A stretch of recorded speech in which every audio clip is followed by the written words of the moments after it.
Hart introduced Lisa to Gordo, Natalia, and Char. Hart said that Lisa wanted to become a servant in the mansion and they all welcomed her warmly.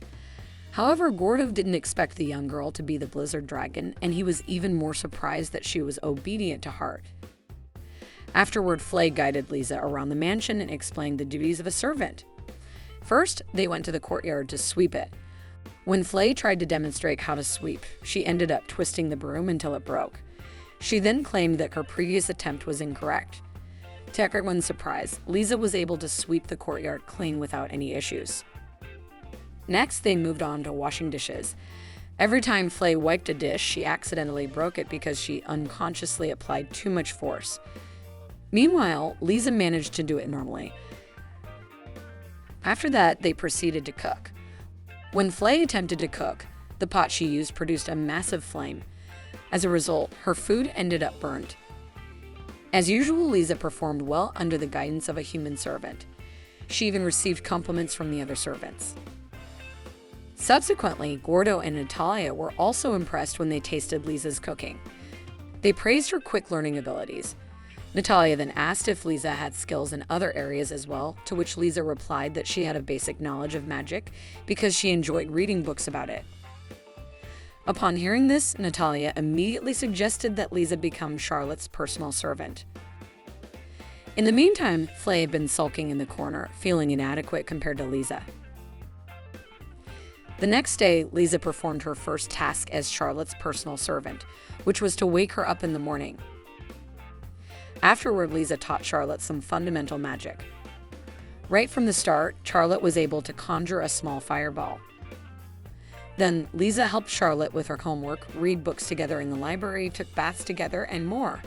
The following day, Hart came across Charlotte practicing magic with Lisa. Charlotte had already learned to create a fireball larger than her own body, while Lisa was inexplicably using water magic. She mentioned that she was using it to do laundry. Lisa was able to teach Charlotte while simultaneously completing her own tasks, displaying remarkable efficiency. Lisa and Charlotte appeared to be very close to each other. Hart was also impressed by Lisa. She was diligent, eager to learn, and quick to adapt. After some contemplation, he realized that Lisa was the ideal servant he had been searching for all along. However, he couldn't bear to take Lisa away from her newfound friendship with Charlotte.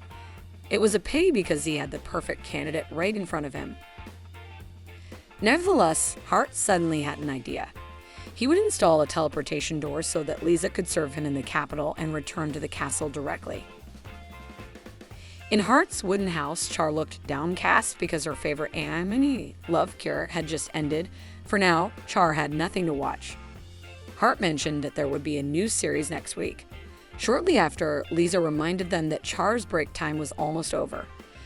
Before Char left, Hart suddenly remembered that he hadn't mentioned that he would be going to school in the capital starting next week. Char was genuinely surprised by this news. In Char's imagination, a school involved an unofficial student council, terrorists, and magical duels. She had, of course, acquired this knowledge from anime. She then asked Lisa to gather the other knights promptly, as she wanted to hold a special roundtable meeting. The knights she referred to were Flay, Johnny, Gigon, and Lisa herself. In this meeting, Char wanted to discuss her brother going to school in the capital next week. This was the first time Flay had heard of this information, and she was annoyed that Hart hadn't informed her beforehand. However, Char stated that Hart must have had a reason for choosing the timing and people to share this information with. Despite that, Flay disagreed with Hart going to be educated by a bunch of humans because he was a demon lord. But before she could voice this, Johnny interrupted her, advising her not to bring up the demon lord topic. Char felt like she had missed out on some valuable information. Moreover, it seemed that only those present at the meeting were aware of it. Johnny tried to console Char, reminding her that her position was much higher than everyone else there, and he believed that Hart would eventually inform Char personally. Returning to the main issue, Char was curious why Hart suddenly wanted to go to school. In the past, Char had asked about school when she watched school-themed anime, and Hart had described it as a terrifying and dangerous place. The others in the room were surprised that Hart could be afraid of something. From this, Char made an assumption based on her anime knowledge. In a school, there was usually an unofficial student council that forced well-behaved students to commit crimes. Then they engaged in magical duels with the rebels, revealing their true identity as a criminal organization capable of shaking the entire country. Char believed that Hart was going to confront them. After all, only someone as powerful as Hart could take on an evil organization behind the nation. Char was also convinced that Hart would install a teleportation door in the capital.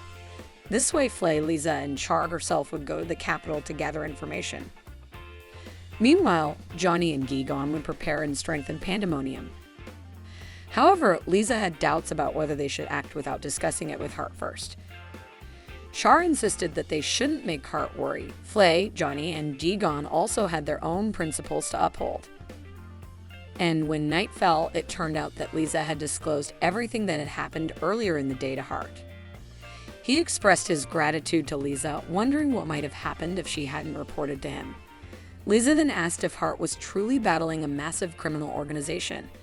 Hart couldn't believe that Lisa took Char's words seriously. He had to provide a reasonable explanation that wouldn't hurt her feelings. So Hart pretended to admit that he was indeed fighting against the organization. However, he suddenly made one request. He wanted Lisa to accompany him to the capital as his servant. He claimed that this mission could only be entrusted to Lisa. With this, Hart finally convinced Lisa to join him. Hart would carry out his plan to get expelled from school as soon as possible, then pretend to have defeated the criminal organization with the help of Char and the others. The next day, during the servant break time, one servant mentioned that her boyfriend had promised to marry her after the war ended. However, in reality, she had been waiting for 2 years. Flay suggested she should just cut it off. However, Flay's idea of cutting off didn't refer to relationships, but rather literally cutting off their heads. Another servant mentioned that her husband was cheating on her. There was also a servant who was frequently teased by the head servant, and so on. Flay suggested cutting off all of them. Out in the courtyard, Char was curious why Flay's maid uniform was different from the others. Initially, Hart had given Flay an extremely tight-fitting rider suit.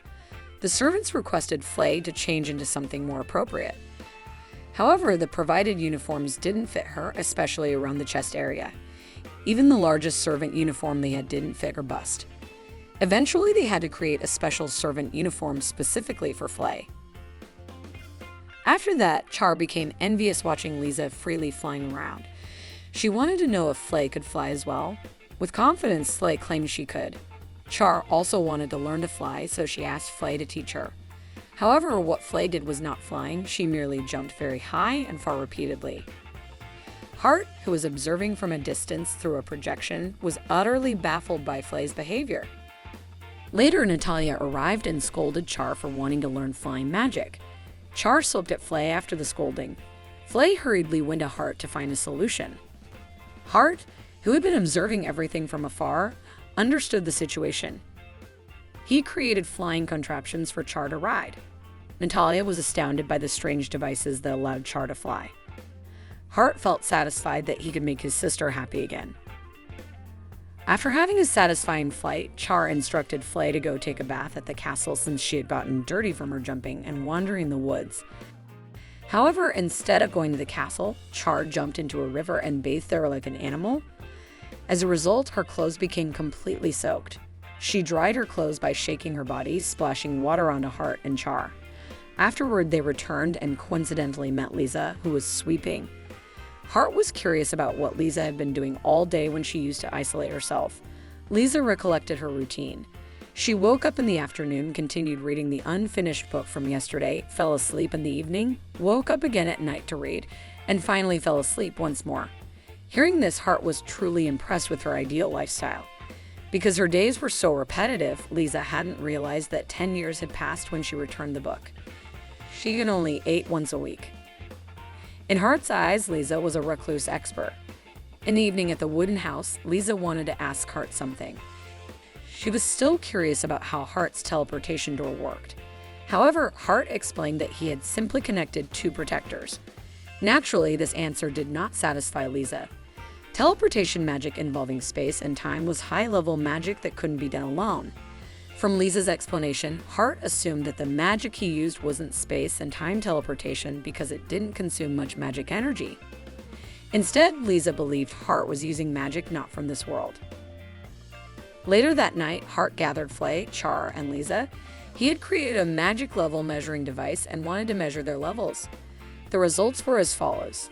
Flay was level 40 out of a maximum of 77, Lisa was level 36 out of a maximum of 71, and Char was level 17 out of a maximum of 61.